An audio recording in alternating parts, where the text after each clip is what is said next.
Hello Internet, welcome back to another episode of Xenoblade Chronicles. In the last episode, we went to the weapon development lab, and then went to the weapon development... We spent a lot of time in the weapon development lab.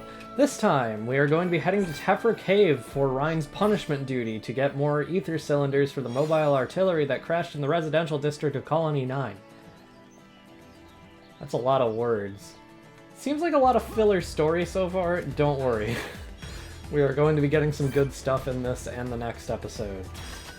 Rein, as a character while you are playing as him, is very centric on keeping aggro, as can be seen with his art Hammer Beat, which has the specific effect of getting him a bunch of aggro, and his talent art, Mad Taunt, which gets him a bunch of aggro. Again, this is not going to be a super gameplay-centric Let's Play. I want this to be mostly focused on the story, and the gameplay is just going to be a lot of, like, transitional areas where I can go over that.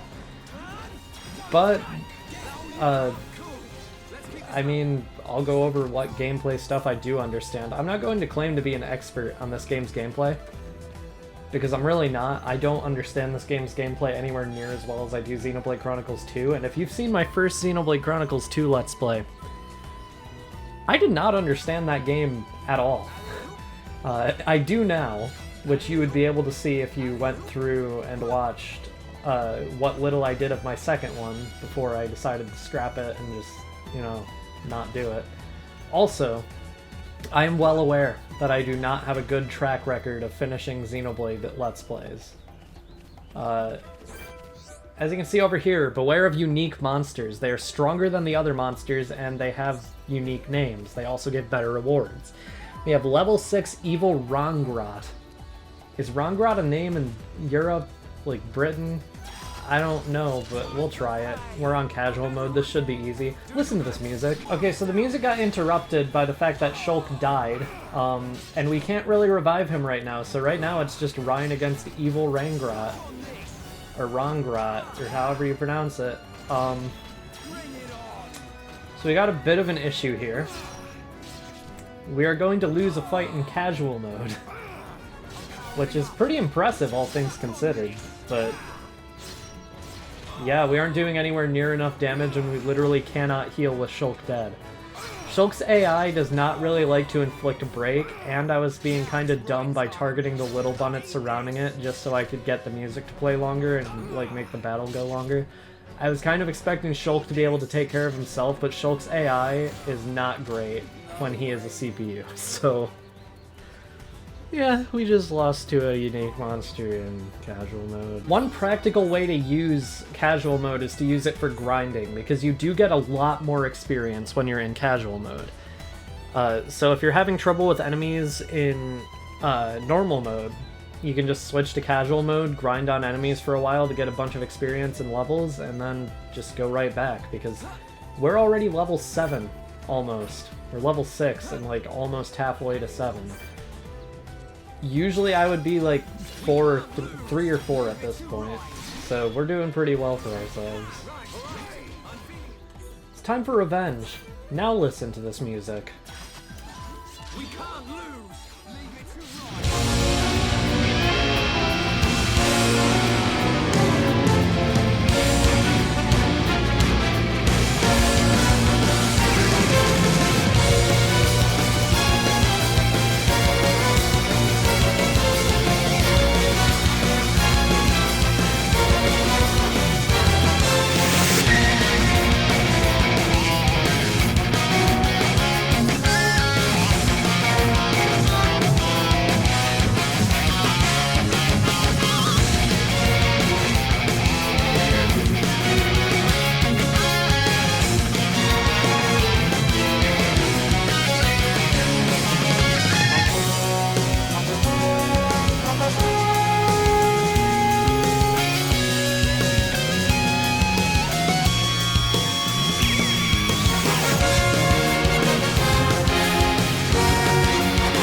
As you can see, it dropped a golden chest. That's how you know you got some pretty good rewards from a fight. We are gonna have to take out this bonnet before we can actually open it.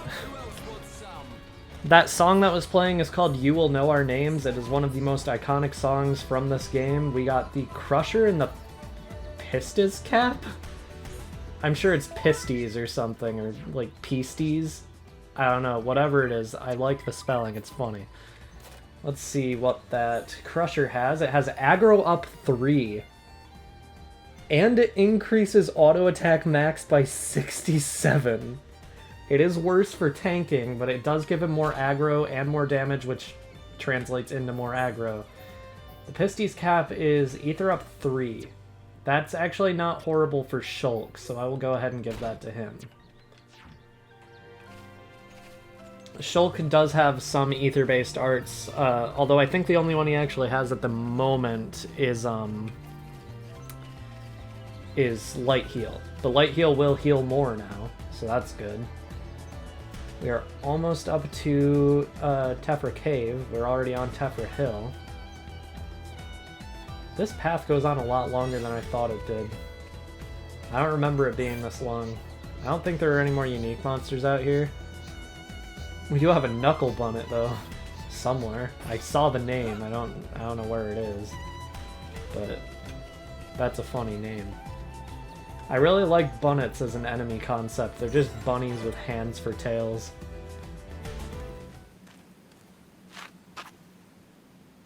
You forgot something. You will be needing the transport cases, right? Fiora! I'm coming along as well. I'd feel better going with you boys than sitting at home worrying about you. So, let's get moving. I knew she didn't trust me.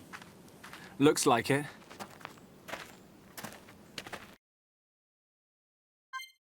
We now have Fiora, Shulk, and Ryan all together in the party. The party gauge has been added. We can finally revive party members. And we can do chain attacks much earlier than you can in Xenoblade 2, which is that's fine with me. Takes so long to unlock them in Xenoblade 2 for some reason.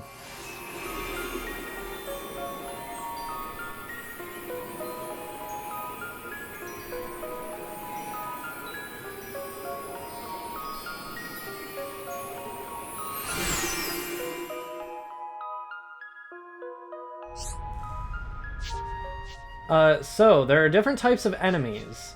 Ordinary monsters won't attack you unless you attack them. Visual types attack when they see you. There are types that only attack when they hear you, which is when you're going too fast, and there are times that they will affect you depending on different conditions in the environment. Okay, Willow Bunnev here. You can take this out for a quest from that guard outside. He will give you 4 quests to defeat different types of enemies in Tephra Cave. Of course I didn't take it because I'm not going to need the quest because I'm in casual mode, and if I take the quest in casual mode then I'm just going to be even more overpowered than I already will be. We have Cellar Bugworm, level 10. The law of me doing a Let's Play requires that I at least attempt this, whatever. It did inflict poison right at the beginning. I honestly forgot poison was even a condition in this game because it's not in Xenoblade 2. It is doing a lot of damage to everybody, and I don't know why I healed myself. Okay, yeah, we're probably gonna have to run, which is a valid tactic. If you cannot deal with an enemy, you can just press up in the center of the palette and then run away. Get out of there. Yep, Ryan is dead. That's good. Uh-oh. Singing Brog and Iron Bunnev. We're just leaving Ryan behind as we head into the Magma Ruins.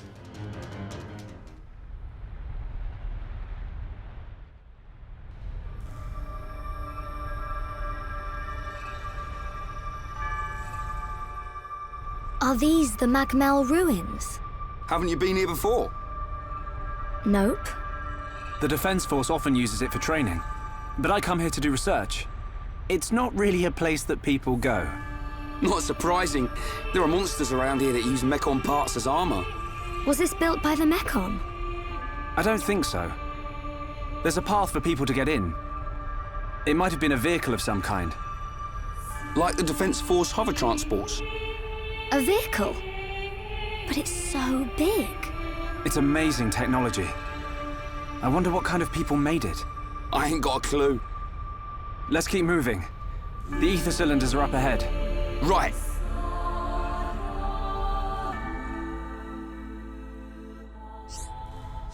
It's telling us about skip travel, which we've already done. I do want to take on this Iron Bunnif. I do recommend being level 9 by the end of the dungeon if you aren't on casual mode. Just because there are certain enemies at the end of the dungeon that are going to kick your ass if you aren't. I will be cutting out a lot of battles in this Let's Play just because they're kind of unnecessary time wastes when I'm in casual mode anyway.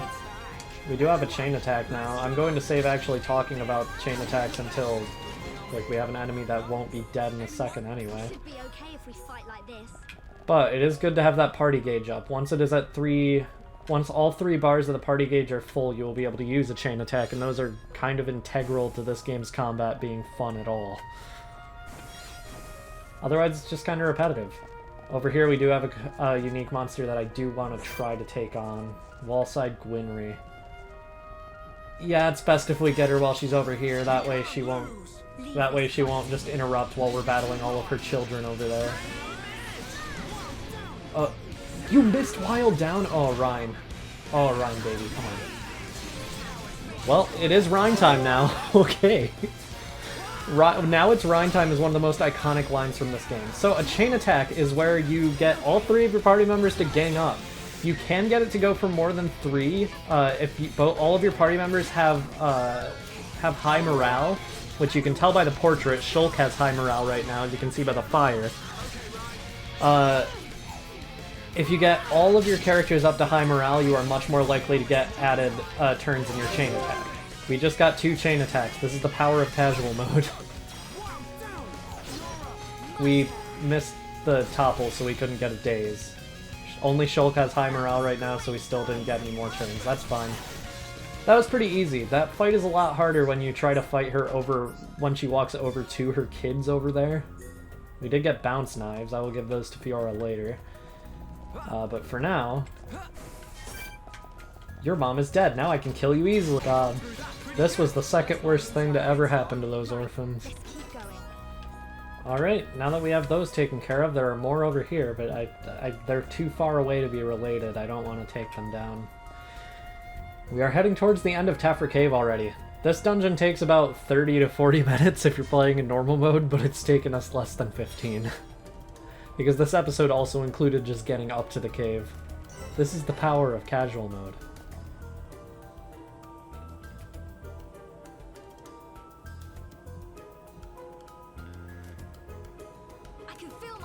We are still technically in Tephra Cave. Kinda. Actually, no, we're in Colony 9 now because the music changed. There's a heart-to-heart we can't view yet. And our story objective.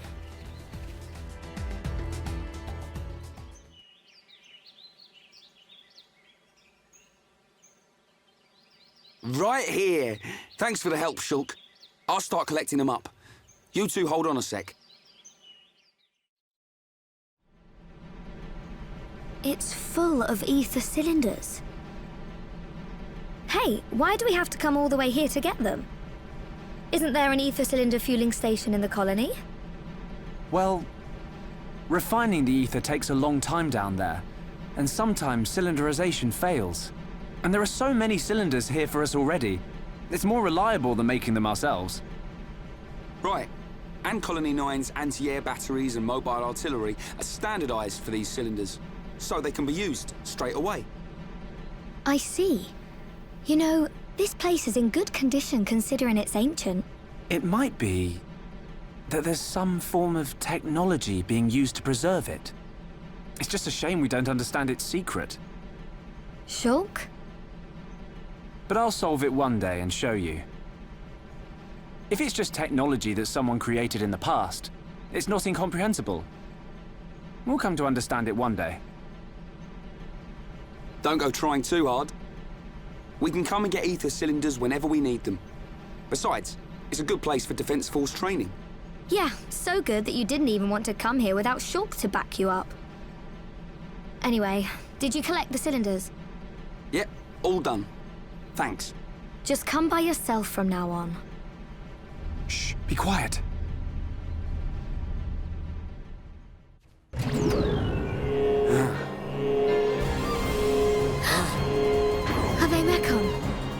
I don't know. But it looks like we'll have to destroy them. In that case, just leave them to me. Alright, so we do have battle commands. We can tell our allies to either focus their attacks on whatever enemy you are focused on, engage at will, which is just random, or come to me, in which case they will follow you. Anyway, Ryan said to leave it to him, so yeah, I'm just gonna run for it. That is a joke, and it was a really bad one. We have that thing toppled, and I basically just gave up on having it dazed. Fiora does have a daze art, which is the third part of the quote-unquote driver combo of this game. These are why I recommended being level 9. These things being level 8 is actually a pretty big challenge in normal mode, at least for me. Maybe I'm just bad at the game. I know I am. If you hit those button prompts that sometimes come up randomly, you can increase your affinity with another party member after they miss or something. You can also run up to a party member that has low morale to encourage them. Fiora, are you okay? I'm fine. How about you? I'm alright. Thanks to you and Ryan. What on Bionis were those? I've never seen anything like them. Could they have been Mechon? No. I think they were something left by the civilization that built this vehicle. They didn't seem like Mechon to me. But why did they only show up now? I don't know. But they were probably built to protect this place. They might have been activated in response to something. But I don't think that something could have been us. Please, let's go back. I don't want to be here anymore. Me neither. And we've already got the ether cylinders. Huh? What's going on? Listen! What is that? That sound.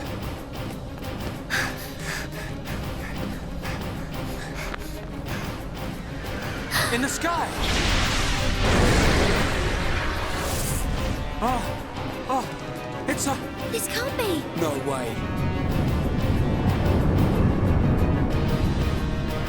Mechon! How?